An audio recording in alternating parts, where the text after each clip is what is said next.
Hello, আসসালামু আলাইকুম। আশা করি আজকে বন্ধুদের সবাই ভালো আছেন। আহ, গতকালকে রাতের বেলা আমাদের এই গাড়িটা আসছে। এটা Toyota aqua AC style black প্যাকেজের একটা গাড়ি, 2019 সালের। আমাদের কাছে অ্যাকোয়া অনেকগুলো আছে, যেমন পার্ল কালারের একটা অ্যাকোয়া আছে, এটা এস প্যাকেজের 2019 সালের। তারপরে আমাদের ব্লু মিকা কালারের একটা অ্যাকোয়া আছে, এটাও 2019 সালের এসি স্টাইল ব্ল্যাক প্যাকেজ। আজকে আমাদের কাছে যেটা দেখাচ্ছি সেটা হচ্ছে গিয়ে গতকালকে আমাদের শোরুমে আসা পোর্ট থেকে Toyota aqua red colour. Aqua red colour আসলে খুবই রেয়ার, পাওয়া যায় না বললেই চলে। খুব অল্প সংখ্যক গাড়ি উঠে। যারা রেগুলার একটু অকশন দেখেন তারা হয়তো জানেন অ্যাকোয়া রেড কালার খুবই রেয়ার, পাওয়া যায় না একদম। তো গাড়িটা শুধু কালার দেখে আমরা পারচেস করি না, আমরা সবসময় যেটা চেষ্টা করি গাড়িতে কন্ডিশন ওয়াইজ ভালো থাকে। তো ওই পার্সপেক্টিভ থেকে গাড়িটা কেনা ছিল। এটা এখনো একদম পোর্ট কন্ডিশনে আছে। আমরা হয়তো ওয়াটার ওয়াশ করবো আর কি, শুধু পানিতে ক্লিন করব। এখনো অনেক ধুলাবালি অবস্থায় রয়ে গেছে। এই গাড়িটা 3.5 গ্রেডের এবং এটার মাইলেজ হচ্ছে 49,000 কিলোমিটার।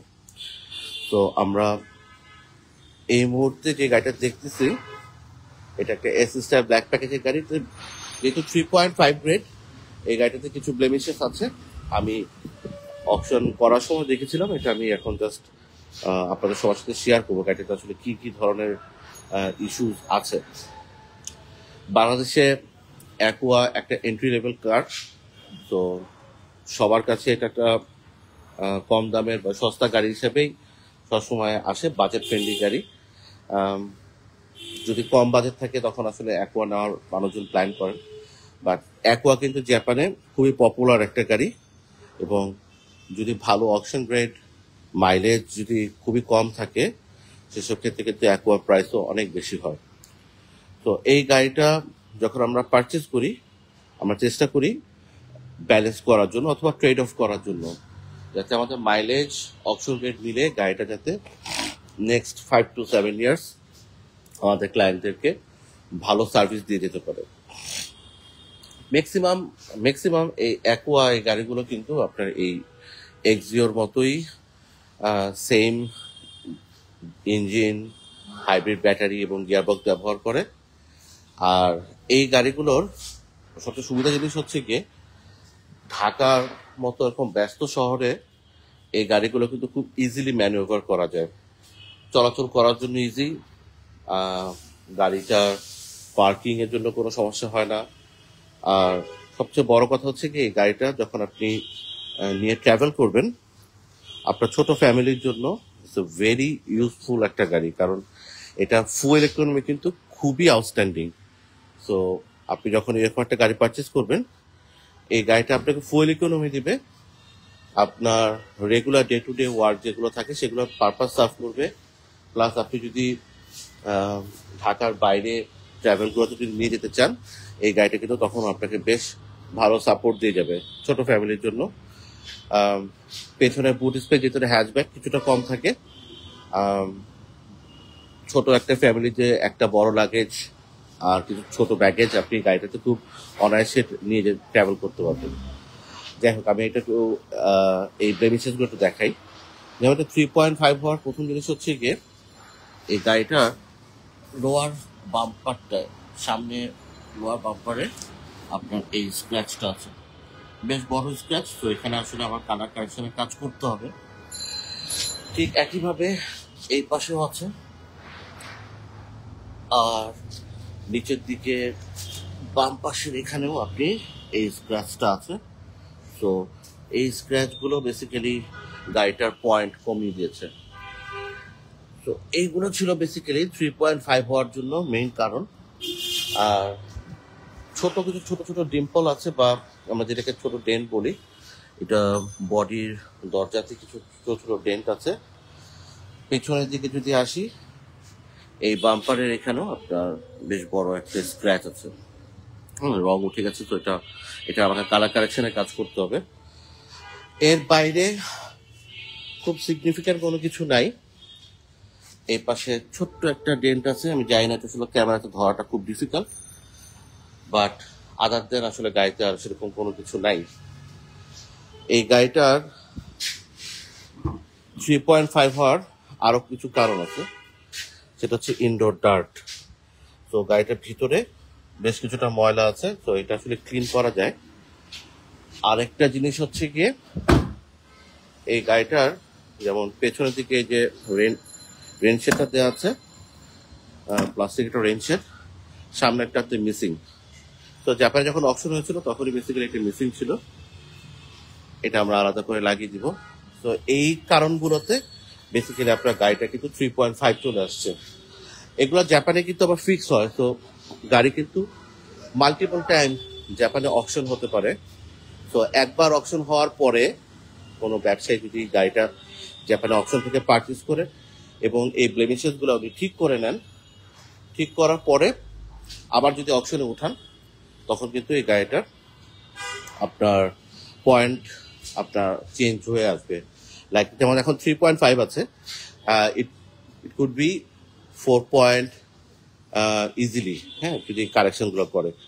তো এটা আসলে আপনার অক্সিজেন লেখা ছিল, যেমন এটার রেনশেডটা একরকম, এটার আবার রেনশেডটা একরকম। তো আমরা যেটা করবো, আমার ইউনিফর্মিটিটা রাখার জন্য আমরা সবগুলো চেঞ্জ করে ফেলবো।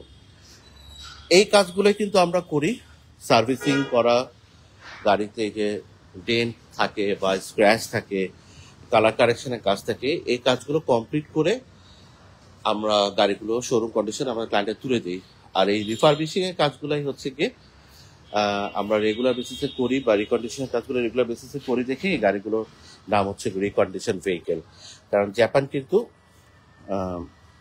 রিকন্ডিশন ভেহিকেল হিসেবে সেল করে না, এক্সপোর্ট করে না, ওরা এক্সপোর্ট করে ইউজ কার হিসাবে। যাই হোক, এই গাড়িটার কিছু যে বললাম ডার্টের কথাগুলো, এই ময়লাগুলো আছে গাড়িতে, সিটগুলো বেশ ময়লা এবং ভিতরে আপনার কিছু স্টিঙ্ক আছে, আমরা এগুলো সব ক্লিন করে ফেলবো। রেড কালারের গাড়ি, ভিতরে ইন্টেরিয়রটা খুব সুন্দর, ড্যাশবোর্ড এটা ব্ল্যাক এবং রেডের কম্বিনেশনে করা আছে।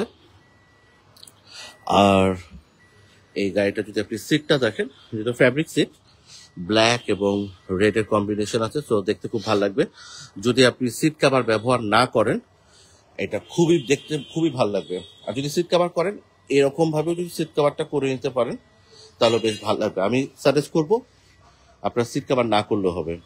এনিওয়ে, গাড়িটার সাথে অনেক কিছু জিনিসপত্র আসছে, যেটা জাপানে ব্যবহার করেছিলেন, উনি অনেক কিছু করেছেন। যেমন আমরা যখন গাড়ি নিয়ে ট্রাভেল করি, ম্যাক্সিমাম টাইম আমরা যেটা ফেস করি, গাড়িতে অনেক শব্দ হয়, কারণ অনেক কিছু আমরা ক্যারি করি, সেগুলোতে শব্দ হয়। যেমন এখানে তো অনেক জায়গা আছে গাড়ির জিনিসপত্র রাখার জন্য, যেমন এখানে একটা আপনি বটল হোল্ডার পাচ্ছেন, এখানে আপনি স্টোরেজ থাকতেছে, এখানে স্টোরেজ থাকতেছে, ওই পাশে স্টোরেজ থাকতেছে, এখানে আপনার 2টা কাপ হোল্ডার থাকতেছে, এখানে আপনার সেন্টার কনসোল, এখানে একটা বটল হোল্ডার থাকে, এই পাশে জায়গা আছে। তো এখানে যখন আমরা কোনো জিনিসপত্র রাখি, আমরা সবসময় গাড়ি একটু ভাঙা চড়াতে পড়লেই গাড়ির অনেক শব্দ আসে, আনওয়ান্টেড কিছু নয়েজ আছে, ডিসকমফোর্ট দেয় এগুলো।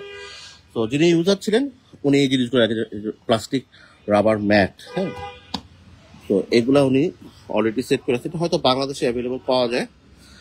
এটা থাকার কারণে যখন আপনি কয়েন বা এরকম কোনো মেটাল জাতীয় কোনো কিছু বা প্লাস্টিক কোনো কিছু রাখবেন, এই নয়েজ গুলো হবে না। এই পাশে আছে, প্রত্যেকটা জায়গায় এটা সেট করা আছে। So, আমি যদি ভিতর দিকে ঢুকি, এখানেও দেওয়া আছে, এই পাশেও দেওয়া আছে, এখানেও দেওয়া আছে। সো এভরিওয়্যার এটা সব জায়গায় সিটে সব জায়গায় দেওয়া আছে। তো এই নয়েজ গুলো হবে না, এটা হয়তো খুব বড় বিষয় না, বাট দেওয়া থাকলে এগুলো আসলে added advantage. AC star black প্যাকেজের গাড়িতে সুন্দর একটা ফ্লোর ম্যাট আসছে। এইগুলা স্ট্যান্ডার্ড না, এগুলো আফটার মার্কেট ফ্লোর ম্যাট, এগুলা জাপানের মার্কেটে অ্যাভেলেবল পাওয়া যায়। এই ফ্লোর ম্যাটটা আসছে। সবচেয়ে সুন্দর হচ্ছে এটা ড্যাশবোর্ডটা দেখতে খুবই সুন্দর লাগে। আর অ্যাডিশনাল স্ট্যান্ডার্ড যে সকল জিনিস থাকে এসি স্টার ব্ল্যাক প্যাকেজে, যেমন হচ্ছে গিয়ে আমার শাইনি পিয়ানো ব্ল্যাক ম্যাটেরিয়াল যে কম্পোনেন্ট গুলো, এগুলো সবকিছুই আপনার গাড়ির সাথে দেওয়া আছে। নিকেল গার্নিশিং গুলো সবগুলো গাড়ির সাথে দেওয়া আছে। লেদার অ্যাপ স্টিয়ারিং হুইলটা থাকবে না গাড়ির সাথে, বাট স্টিয়ারিং মিডিয়া কন্ট্রোল আছে। আপনি এই পুরো ইনফোটেনমেন্ট সিস্টেম এবং অন্য আপনার যা মিটার আছে সেগুলো চেক করার জন্য সমস্ত অপশনগুলো এটার সাথে দেওয়া আছে। আমি একটু চাবিটা একটু বের করি। এই গাড়িটা হচ্ছে কি স্টার্টার। তো ম্যাক্সিমাম গাড়ি আসলে এসি স্টার ব্ল্যাক প্যাকেজের গাড়িগুলো পুশ স্টার্ট দিয়ে আসে। এটা কি স্টার্টের গাড়ি, সো এটাতে স্মার্ট এন্ট্রি নেই, বাট আপনি অন্যান্য সমস্ত ফিচার একই রকম পাবেন। দিস ইজ দ্য ডিসপ্লে, পুরোটা ডিজিটাল, সো এখানে আপনি সমস্ত অপশনগুলো পেয়ে যাবেন। ওকে, অরিজিনাল জাপানিজ নেভিগেশন প্লেয়ার আসছে, full automatic climate control AC থাকতেছে, রিয়ার এবং ফ্রন্টে ডিফগিং অপশন সহ স্ট্যান্ডার্ড সবগুলো গাড়িতে থাকে। আমরা টেম্পারেচারটা এখান থেকে সেট করতে পারবো, এয়ার ফ্লো এখান থেকে আপনি চাইলে সেট করতে পারবেন। আর এটা হচ্ছে কি আপনি ইনফোটেনমেন্ট কন্ট্রোল করার জন্য, এইটা দিয়ে আপনি গাড়ির যে ক্লাস্টারটা আছে সেটা আপনি এখান থেকে বিভিন্ন ইনফরমেশন ব্রাউজ করতে পারবেন। তো এই সুযোগগুলো সবকিছু গাড়ির সাথে অ্যাডিশনাল আছে। এই গাড়িটার সবচেয়ে বড় ইউএসপি হচ্ছে গিয়ে এটা রেড কালারের, ভেরি রেয়ার। আপনি যদি রাস্তায় ভালো রোড প্রেজেন্সের একটা ইকোনমিকা বা বাজেট ফ্রেন্ডলি একটা হ্যাচব্যাক গাড়ি প্ল্যান করেন কেনার জন্য, অ্যাকুয়া এবং হচ্ছে গিয়ে হোন্ডা ফিট ছাড়া জেডিএম ভালো কোনো গাড়ি এই মুহূর্তে আমার বাংলাদেশে আসে না। তো আপনারা চাইলে সেখানে দেখতে পারেন।